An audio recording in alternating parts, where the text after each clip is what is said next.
Previously on Geezerology 2.0. Call Her Savage by Clara Bow. Who picked that one? I did. Bill, okay.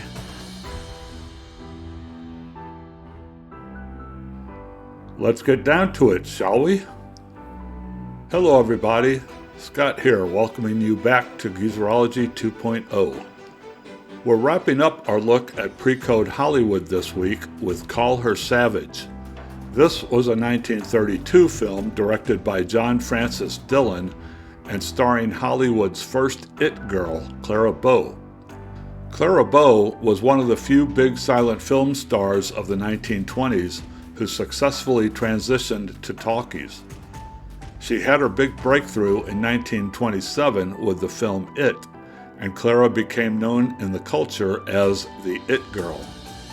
There you go. See? Sometimes you can learn something important by tuning in to Geezerology 2.0. As I record this, none of us geezers has seen Call Her Savage. Bill added it to our pre-code watch list mostly because he wanted to see a Clara Bow movie for the first time. So here we go. Call Her Savage is in the public domain, so I was able to upload it to our channel. Head over to our homepage at Geezerology 2 to have a look. And while you're there, make sure to hit that subscribe button as well as all the other ones there. Okay, off to watch Call Her Savage. Bill, Bob, and I will be back in a flash to talk about it.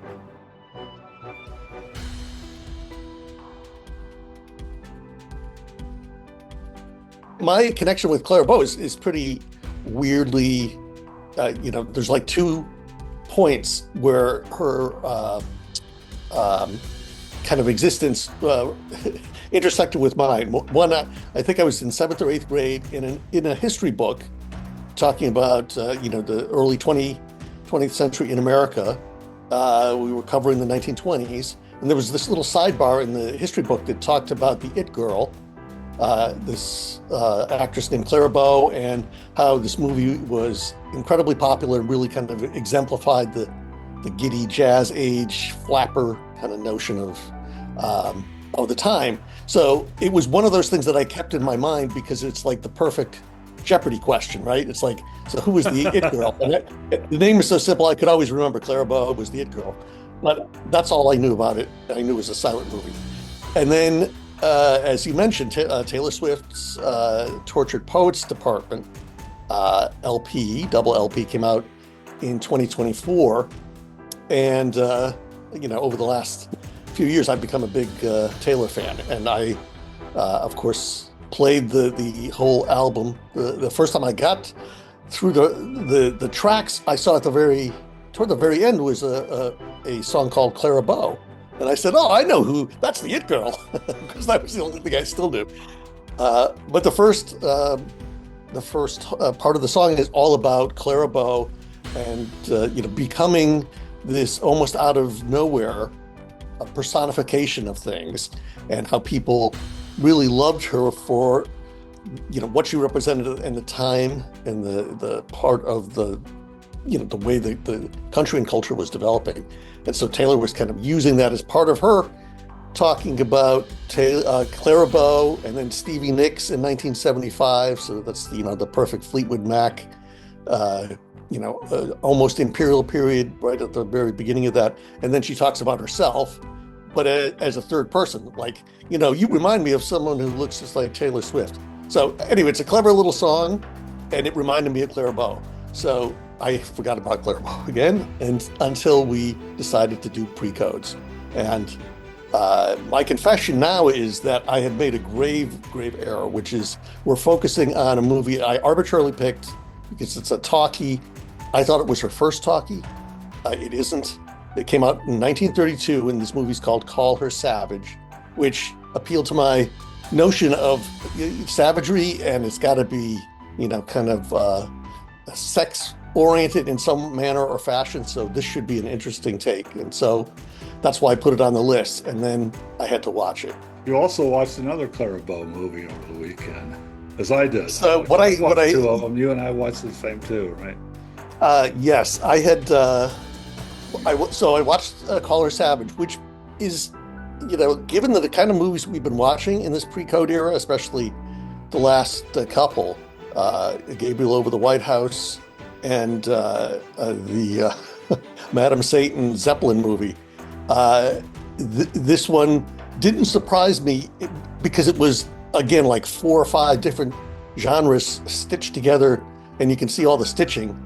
So it's a melodrama, it's a kooky rom-com, it's a mystery, it's a downbeat melodrama, and the only thing that goes through the whole story is Clara Bow. And, I have to say, in her defense, her voice is fine. So if anybody ever thought that, her failure to have as successful a career with sound as she was in the silent era, it's not true. I mean, her voice is perfectly fine. Maybe it's not the most melodic in the world, but it's absolutely fine. And I had read that she's a girl from Brooklyn, and but even that, her accent isn't that strong as an accent.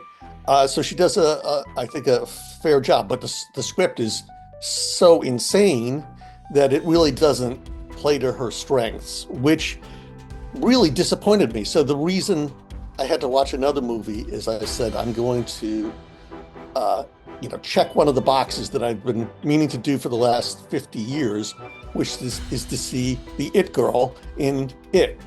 And so after watching Call Her Savage, which is the movie we're talking about, I saw the movie from 1927 that made her a star.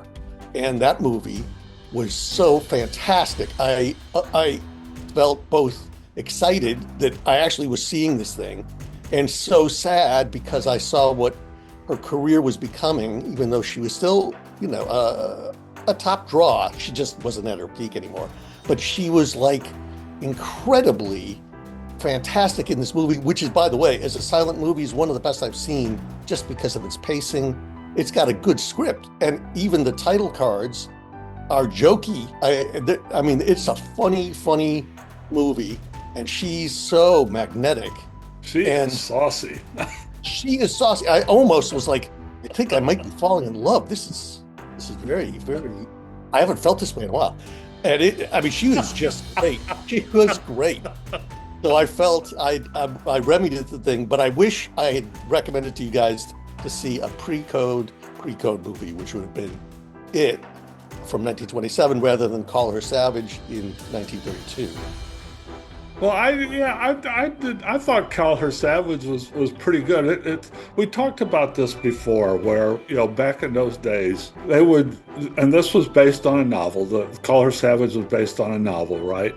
And so back then, when they made a movie of a novel, the movie goes from the front cover to the back cover. They have to, they put everything in there. They put the whole novel in there, which nowadays I think there's a sensibility now where you just take a section of it and make a story out of it. Back then, they just threw everything out there, and that's what I got Call Her Savage was, because it's just like I say, it's just all over the place. There's a nice linear narrative. I mean, it's not hard to follow. It's just that there's just so many different concepts going on there, one right after another. Once you're kind of getting in tune with one, then all of a sudden it changes something else. But I thought, but as a movie, it was okay, with that problem as a movie. But I thought she was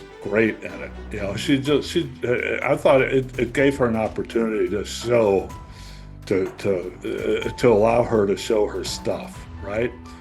And I don't think she was past her peak. I think what happened here is that she didn't enjoy making talkies. And there were other things going on in her life, and she just started struggling and had what they call a nervous breakdown, whatever that meant. And so this was a comeback. But when she was recovering from that, she decided that she was going to retire, and she was only like in her 20s. Mm-hmm. She decided she was going to retire. And MGM, or one of the big studios, had a movie that they wanted her to do, but they wanted her to sign a long-term contract to do it. She didn't want to do it. She just wanted to go make a couple more movies, make enough money that she can disappear and leave Hollywood and go get married and go live a life, which she did. But she just signed that 2-movie contract to close her career, make some money, to disappear, and this was the first of those 2 movies that she signed a contract. And then she made the next one, and then, like I say, she moved to Nevada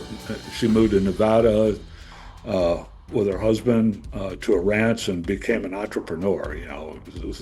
Started selling things and stuff like that. But I actually thought she was really good at Call Her Savage. I enjoyed it. It was quite enlightening, but then I went and saw It after you recommended that, and that was the first time that I've ever watched a silent movie front to back, and I was floored. Man, I enjoyed the hell out of that movie, and that made me understand what the It girl means. That's exactly what that means. Man, she just burned a hole in the screen. She was fantastic in that. I got a question for you two guys. I did not get a chance to see It, so tell me, is Clara Bow drastically different in Call Her Savage than from the persona that she had in It? Well, Call Her Savage was as far as the essence of Clara Bow, not really, but what she showed in It was, I mean, she was just this magnetic, saucy, sexy personality that it's what that movie was all about. You saw some of that in Call Her Savage, especially in the early part of Call Her Savage. But in Call Her Savage, she just was able to expand her acting chops a little more. The reason I asked is, it's my understanding that she had her nervous breakdown before she made this film. Call Her Savage, right. Right. And that she had also been stung very badly by, I guess, somebody who worked with her who had revealed about supposedly a lot of salacious stuff. And then also there was some author who, I guess, really defamed her badly enough that he actually went to prison over it. So this was supposed to be her big comeback, and that she personally picked this novel to turn into a film, which I kind of found interesting. And the author of this novel himself is a pretty interesting character, but the novel was very salacious. I mean, it had, according to what I've read, the novel had undertones of incest in it, and sadomasochism and lesbianism and all sorts of things. And the author said that the book was actually based on the life of his wife, who is from Texas and was half Osage Indian. So I thought it was interesting that Clara Bow actually picked this as her comeback project. And according to the American Film Institute, they had some issues getting this thing made. And the Hays Code did exist at the time of this film, but it wasn't actually enforced yet. So they did submit it to the Hays Code, and they had some issues with it, and said, yeah, you can make it, but we would recommend you do this, this, and this to avoid getting caught up with local censor boards and stuff. And apparently when the film came out, it did get censored by a lot of states. I remember reading that there was one scene in particular that they ended up cutting out. I don't remember what it was. This movie's kind of racist because Clara goes, Bow's character NASA goes through a lot of upheavals in her life. She's got a nasty temper. She gets into fights. She does all kinds of things. So the racism is, well, you have all these problems because you have this Native American background. And the original book and original attempt to make the film where her mom has the affair with a Native American. He stumbles across her lying in bed naked, and they do it and all of that. Well, they toned that down for the movie and instead had them have this idyllic meet up in the woods, so it's romantic. And her husband attacks her in the room where he's at. Well, it was supposed to be rape, but they toned that down to make it just an assault. And he was supposed to be suffering from syphilis. They couldn't say syphilis, so they ultimately just said, well, he's not right in the mind right now. So there were a lot of things that they really had to tone down in this film. It's a roller coaster ride watching this film, because it just goes from one big thing to another to another to another with hardly any let up. There are some places in it where it's got some kind of cool dialogue, like NASA encounters the guy who she ultimately marries, encounters his girlfriend at this party. They get into a cat fight, and she kind of starts ripping some clothes off. But before they have the fight, anyway, NASA's character gets nicknamed Dynamite because of her, lack of control. And she's verbally sparring with this woman. And there's a line like her antagonist says, well, I'm used to explosions. And then NASA realized, oh, is that why you're so scarred? So there's some places where there's some good dialogue. It's got some pretty racy moments. Earlier in the film, there's a scene where Clara is, playing with her dog, and it's obvious she doesn't have a bra on because you can see the nipples poking up against. That was early on in the film. I was watching that. I was going, okay, yeah. Like 2 years later, if they were to release this film 2 years later, this would have never happened. Well, apparently later on, once the Hays Code got officially enforced, they didn't approve the film for re-release. So yeah, I was watching the whole thing going, man, this never would have made it past. I was stunned. Remember last with Madam Satan, we were talking about the character in that with the legs. I forget her name, Trixie, and which I thought when I was watching that, I thought, well, that's pretty saucy for that time. It was pre-code, but then that one scene and call her savage. It's like that blew me out of the water. I'm going, oh my God, what did people go into a theater in 1932 and seeing that? What did they think? I mean, this is stuff that became like popular in the 1960s. The whole burn your bra thing. Yeah. Well, Dorothy Parker supposedly said, "In hell, she had those." Yeah. Well, the film is so over the top in so many places. Like early on at the film, NASA's out riding her horse. She gets thrown from the horse because there's a rattlesnake there. So she takes her riding quirt and just starts beating the snake to death. I mean, that snake. She's killing a rattlesnake. And then this Native American friend of hers, who's also of mixed race, whom they call Moonglow, rides up, and in a fit of anger, she starts beating him with the whip. That was crazy.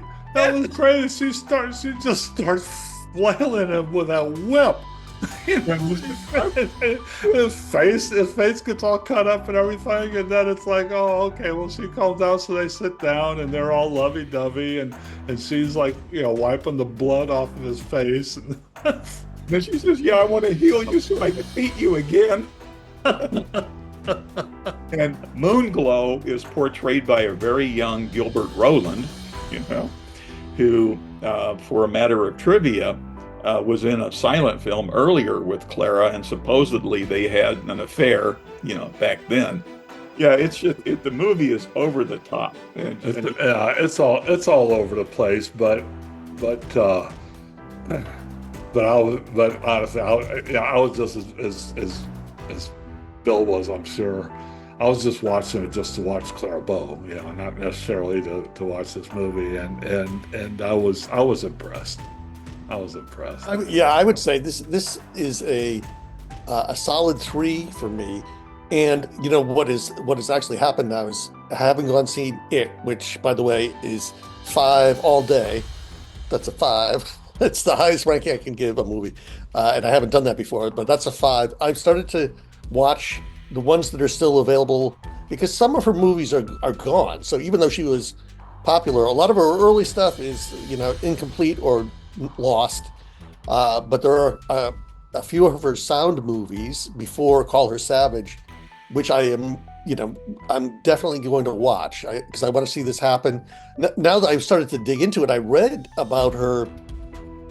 She had very little transition time when they decided, because she was such a moneymaker, no matter what she was in, it made money, and often a lot of money. And she was taken advantage of in all different sorts of ways. So she was paid less for longer than anybody, and especially given the amount of money she generated for what essentially when her contract was brought into Paramount, which is in the news these days, but brought to Paramount, she was kind of the golden goose, and they didn't pay too much attention about the quality of her productions.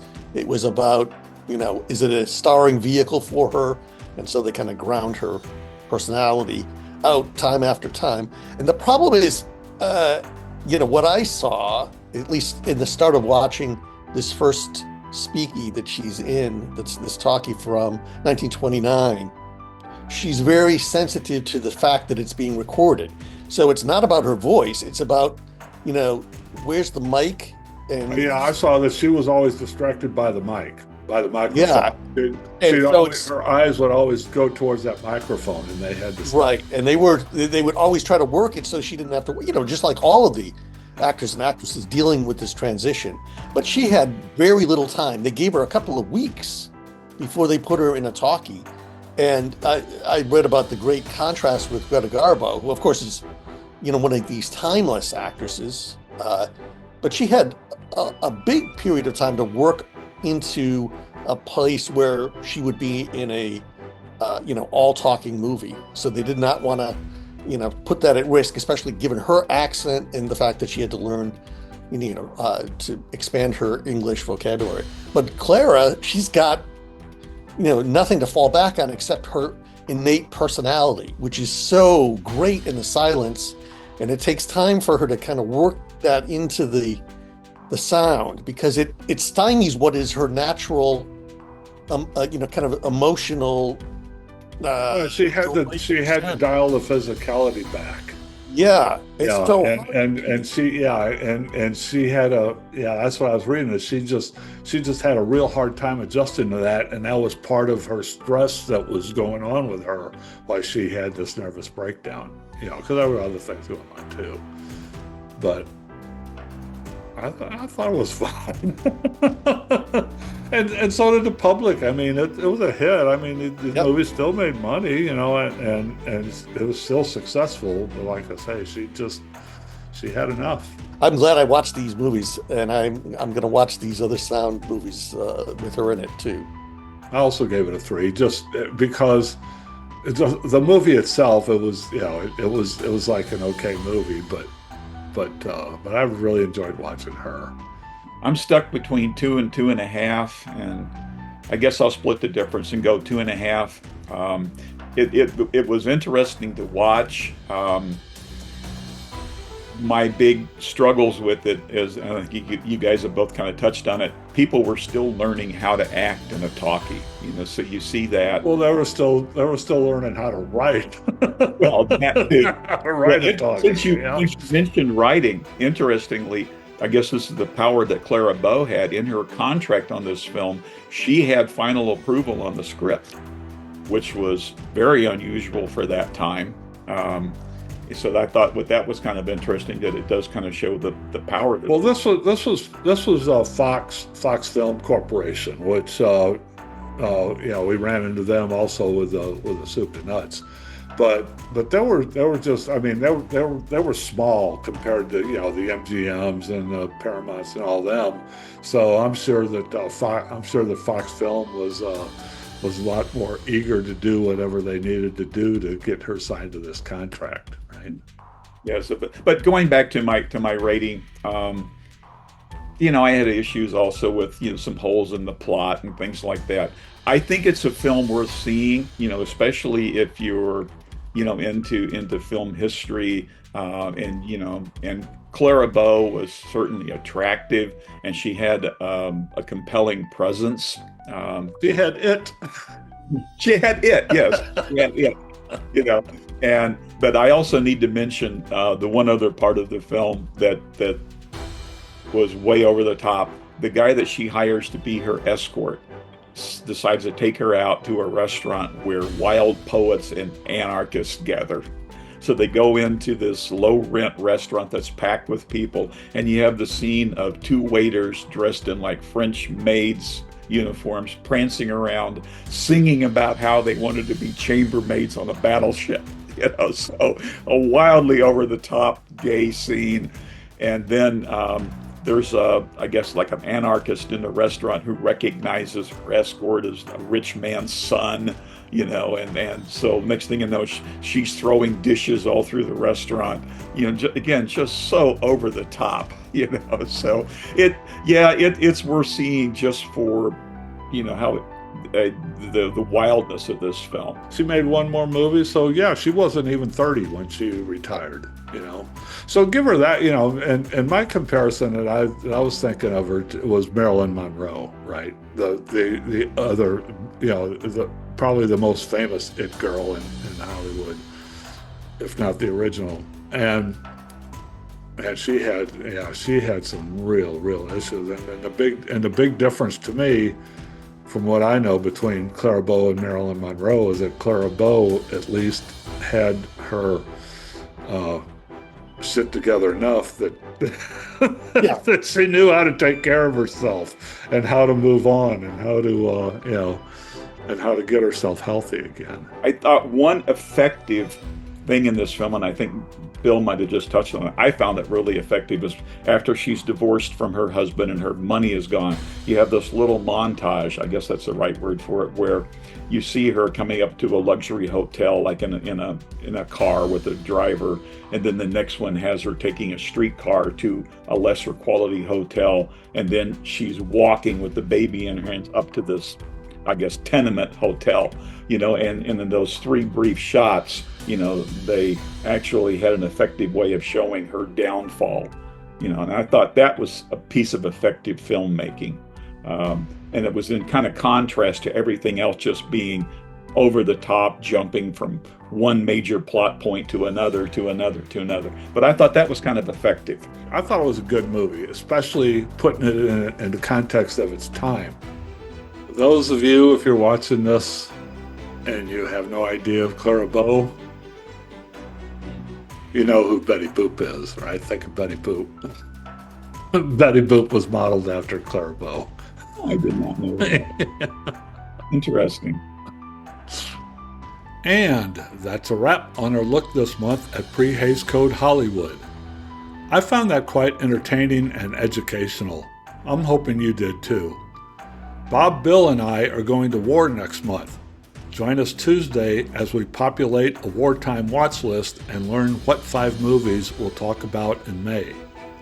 Please subscribe and ring the bell to be notified when we post a new video. See you next week. So long.